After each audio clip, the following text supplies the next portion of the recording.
huwag kayong magpa-11 sa 11. Eh sabi nila ngayon, paano na yan? 11-11 na. So isi-simplify ko po ha. Ito po yung main message ko ngayon. Isi-simplify ko po ha. Dahil ayaw po nila na makaboto yung ilan naming mga kasama. Yung po, sa kanila mismo nanggaling yon. Objective ng walkout nila, sila ang maging majority. So ngayon naman po na walang quorum at walang session yesterday and today, may kasamang mga protesta yon. Protest against a puppet Senate na gusto nila.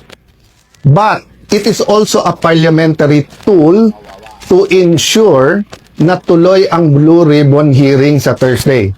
So ngayon po ang majority, ginagamit din po ang rule sa tama, morally, legally, to ensure na hindi agawin ang mga committees para po matuloy ang hearing ng Blue Ribbon sa Thursday at ang iba't iba pang mga importanteng hearing sa bawat committee.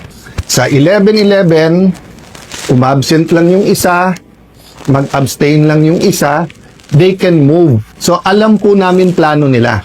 Ang plano nila, abangan, tanggalin ang mga committee sa legitimate majority. Why do I say legitimate majority? In a completely independent Senate, 13 is 13. Kahit nasa abroad, kahit fugitive, kahit na nakakulong.